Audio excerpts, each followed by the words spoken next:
Esto es Pan para Mayo.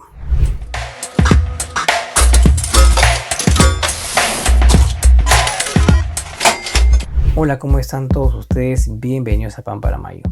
Ya van casi 3 semanas de la ocurrencia de este gravísimo problema ambiental en el Callao, en Ventanilla, como consecuencia del derrame de petróleo de la empresa Repsol en la zona de Ventanilla, que afecta sin duda a toda la costa de la provincia de Lima y que amenaza sin duda también a otras zonas de la costa norte del país. Entonces tenemos un problema que ya el gobierno de Pedro Castillo ha comenzado a sancionar. De hecho, la OEFA, que es la entidad de fiscalización ambiental, ya determinó en días pasados la paralización de actividades de Repsol en el país en total.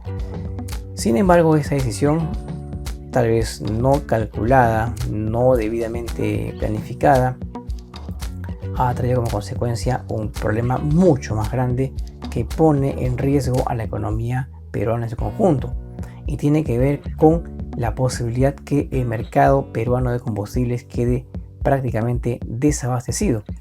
Y es que Repsol, recordemos, es uno de los actores importantes en cuanto a la refinación de combustibles de petróleo en nuestro país, y desde la refinería de La Pampilla es donde llega el combustible que gran parte de Lima y Callao, que es el tercio del país, consumen: gasolinas básicamente, diésel, GLP, entre otros productos refinados. Lo cierto es que la empresa Repsol ya ha anunciado que tiene stock de combustibles para los siguientes 5 o 4 días, lo cual agrava el problema, por cuanto, si bien es cierto, Petroperú, que es el otro actor, también provee el mercado de combustibles, Petroperú no se da abasto para poder contener la gran demanda de combustibles que hay en nuestro país, sobre todo en Lima. Por tanto, es grave, muy grave para todos, que tengamos este problema que se viene de desabastecimiento de combustibles en la capital.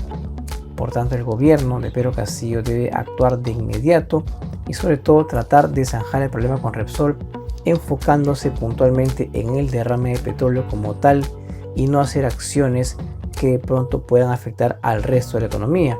Sin duda, ¿qué pasaría si nos quedamos sin parque automotor, sin transporte público?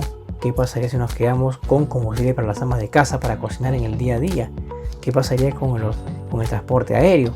¿No es cierto? Entonces todos son componentes importantes para la economía y para que obviamente haya una dinámica. El gobierno entonces de Pedro Castillo está a tiempo de remediar este problema y tratar de sancionar a Repsol donde corresponda, pero no afectar al resto de la economía y a todos los peruanos, que es lo que hoy en día está por ocurrir. Veamos un siguiente cuadro que explica qué está pasando en este momento a nivel global, en el Perú, mejor dicho, con el precio de los combustibles. Vemos ahí cómo esta gráfica se ha mantenido en los últimos 3-4 meses respecto del promedio del precio de combustibles en el Perú, que se ha mantenido un poco por niveles de 17 soles en promedio, para obviamente hacer un promedio de todos los combustibles que se venden en el mercado local. Así que eso está ocurriendo ahora, porque de hecho, si hay este problema de desabastecimiento de combustibles, es probable que el precio de las gasolinas suba de manera inmediata, obviamente por efecto de este problema que está próximo a ocurrir en nuestro país, si es que el gobierno de Castillo no se pone las pilas para que eso no ocurra. Vamos a una pausa, regresamos. Muchos peruanos que invierten sus fondos de jubilación están preocupados porque los mismos este año logren un nivel de rentabilidad por lo menos mínima que permitan seguir incrementándose en el tiempo. Esto con la finalidad de que las personas al final de su vida laboral puedan tener un fondo de jubilación más o menos holgado y les permita tener una renta mensual de jubilación que les permita llegar a una ancianidad tranquila.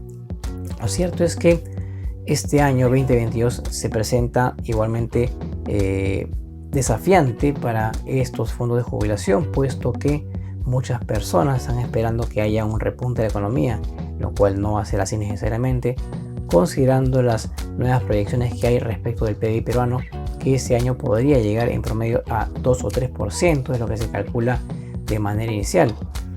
Y también hay preocupación en el ámbito político de lo que pasa en el Perú, a nivel interno y que pudiera obviamente afectar la rentabilidad de los fondos, sobre todo el rendimiento de instrumentos financieros que alimentan a los fondos.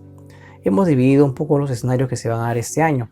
Tenemos por un lado en el siguiente cuadro, tenemos por un lado riesgos del sistema mismo de AFPs y por otro lado riesgos de los fondos. En cuanto a los riesgos del sistema, tenemos como un tema de resumen a lo siguiente.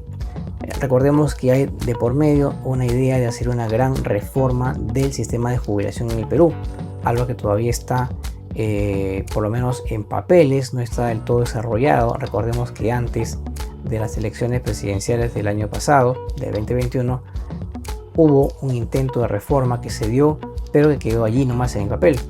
Este año 2022 podría esto ser retomado, pero obviamente con diferentes actores y escenarios.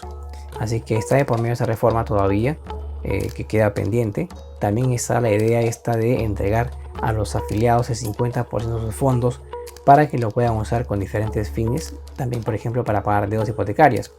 Y también está esta posibilidad de que se libere otro lote de dinero de los fondos de jubilación para que las personas puedan usarlo para diferentes cosas, hasta más o menos 18.000 soles en promedio. Así que hay esas tres ideas que se pueden dar en el tiempo, entre otras más.